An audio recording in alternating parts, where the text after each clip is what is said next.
Hi everyone, this is Sam and Mr Kipling. We're here again this evening to answer some of your messages up on Tumblr today. So, in order to do it, I may have to put Mr Kipling down, but he's here sat with me on the bed. Anyway, let's start. My next one is a 23-year-old who has Asperger's syndrome. I was never diagnosed as a child and felt the uncertainty and confusion about what's wrong with me take over my life at a young age. All these years and a lot of repression later, I am sitting here with the diagnosis, looking back. Everything starts to make sense. I'm not as confused any longer, but I'm still very uncertain. And so upset I was never diagnosed as a child. Do you have any tips on how to feel a little bit more comfortable in my new skin? I certainly do. I've worked with quite a number of Asperger's people, both young and older. I've worked with quite a number actually that didn't have their diagnosis just like you when they were children, and it does make a big difference. So the way you're feeling and all those confused and frustrated feelings are absolutely right, because that's exactly how they felt. They grew up feeling very, very different, and the problem is that difference makes a difference when you're at school with other children that don't quite get you and you don't quite get them. Hopefully what you're beginning to understand as somebody with Asperger's, and you are someone with Asperger's, you are not the title Asperger's. It will not be written on your gravestone, Asperger's lies here. It will be whoever you are lies here. Just because you have this doesn't mean to say it defines you. Some people may have diabetes, but you wouldn't say to them, there's that diabetic person walking past.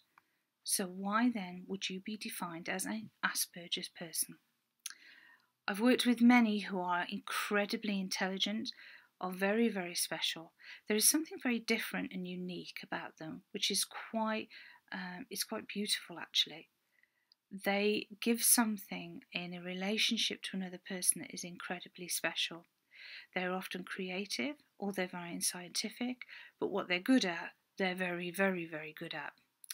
And they tend to become very fixed on ideas, which can sometimes help and sometimes doesn't. What I would recommend to you is that you look around at other people. Some of the skills you may struggle with. Communication is a big issue for people with Asperger's. They struggle socially particularly, but they're not stupid. What you need to do is to just look around at other people and what they do. And just maybe, if you can, if you are able, copy what they do. It won't feel completely natural to you, but what you'll do is become confident, and you may be able to, in social settings, be able to push yourself a little bit further forward. The biggest key here is knowledge. If you go out and get a lot of knowledge about your Asperger's, but you need to do it, the most important person to understand your Asperger's is you. Because as you know and you begin to understand, you can then help others understand your Asperger's. Because just like every human being is unique, so are you. So if you have someone sat at the side of you who also has Asperger's, they will have completely different symptoms to you. Completely different.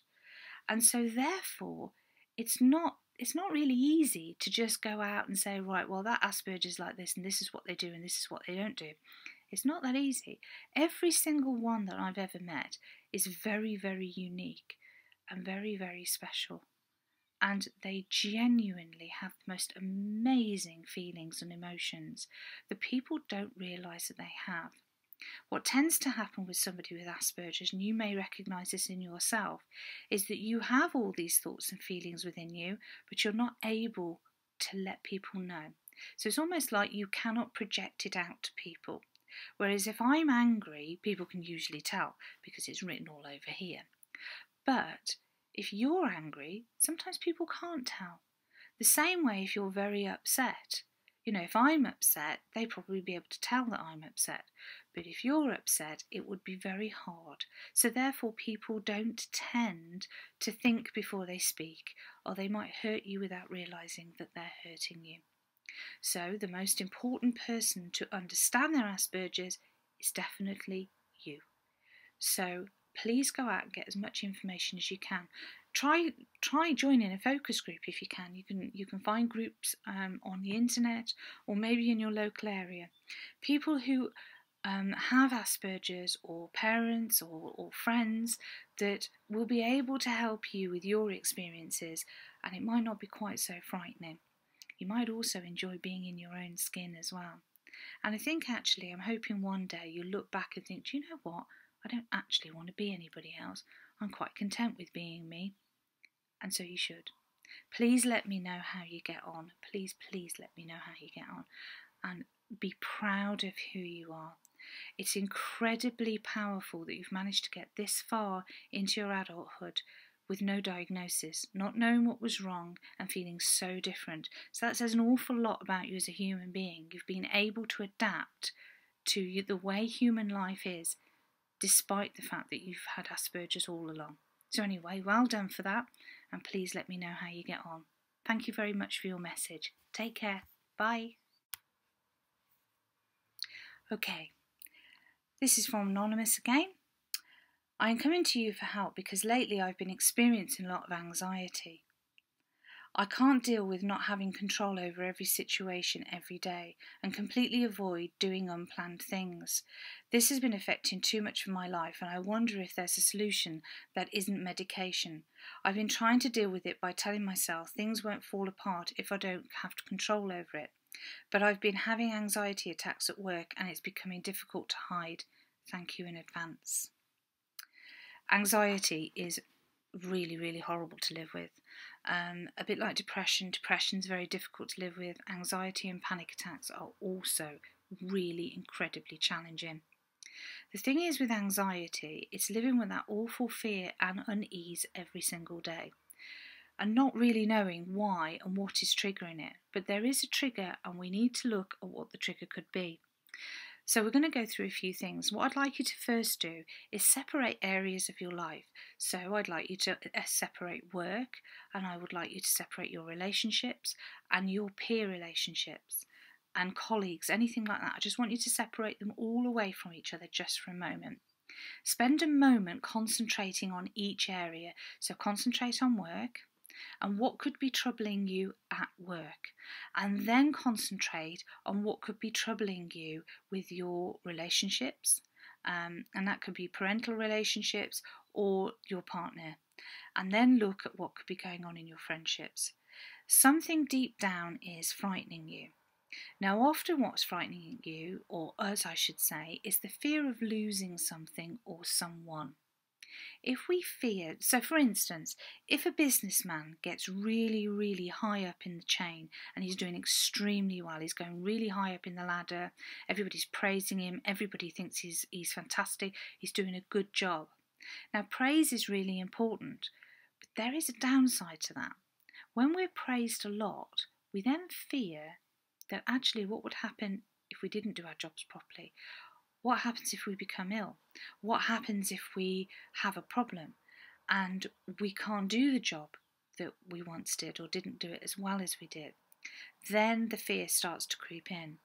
You know, I'm doing this really good job, I'm admired so much, I'm earning a really good wage. Oh my goodness, what if I lose all that? Now that creeps in, and sometimes if that creeps in, we can then end up quite anxious and fearful. Also, is there any worry over your relationships? Are you frightened that you may lose the person that you're with? Have you been given any reason to think that? So I want you to look at all areas of your life and then pinpoint what is actually frightening me. What am I actually scared of? When we get to that, it will help us so much to move on from this point. As humans, we have another problem. We tend to live out of the here and now.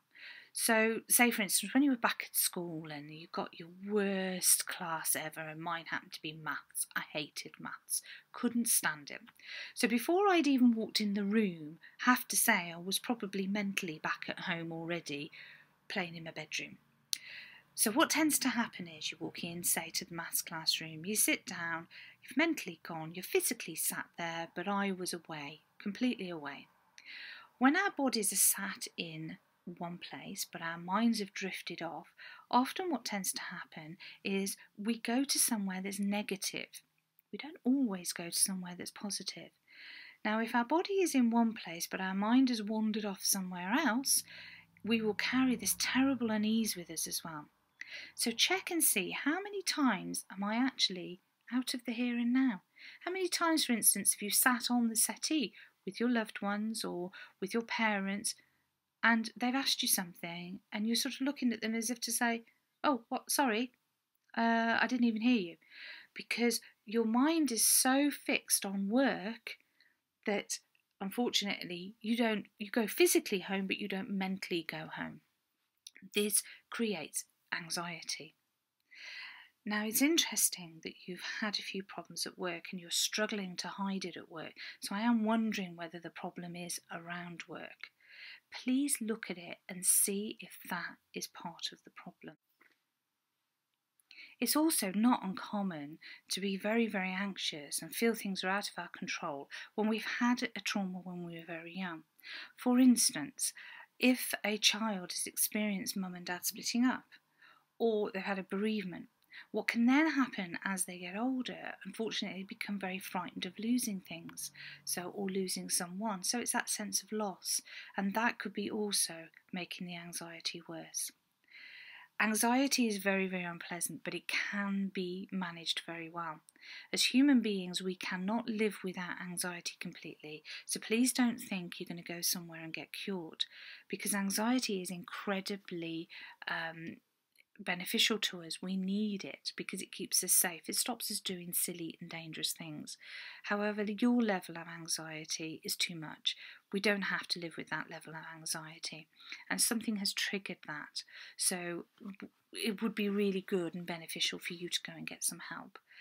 My suggestion to you, there are some self-help books out there, but actually the quickest way, and if you can face it, and there is nothing to say that there's anything wrong with you by doing this, if you can face it, is to pop along to your doctor, who will refer you to a counsellor. Now, the counsellor can quickly take you through the process and look at what is actually triggering your anxiety. Once they get to the trigger, you can kind of switch it off. And I'm not talking about normal anxiety, I'm talking about the level of anxiety you're going through. They can help you manage it. Once you understand what's triggering it, it makes complete sense. At the moment, it feels as though it's coming from nowhere, there's no reason for it, and that is really scary. Really, really scary. But I absolutely promise you there is a root to your anxiety and it can be stopped. So please go along to your doctor. There's no shame in it. It won't do any problems to your medical records. It won't make any problems to your job prospects. A lot of people get the impression if I go along for counselling, it's going to stop me getting insurance, it's going to stop me getting a job. That's absolute nonsense. It will not. I absolutely promise you. Anyway, let me know how you get on. I'm very, very, very grateful that you came to me. And take care. Bye. Anyway, thank you very much. That's all for this evening. Kipling and I, mind you, he has slept all the way through it. I don't think he's done that much hard work. But Kipling and I wish you a lovely evening and we'll see you again soon. Bye-bye. Take care.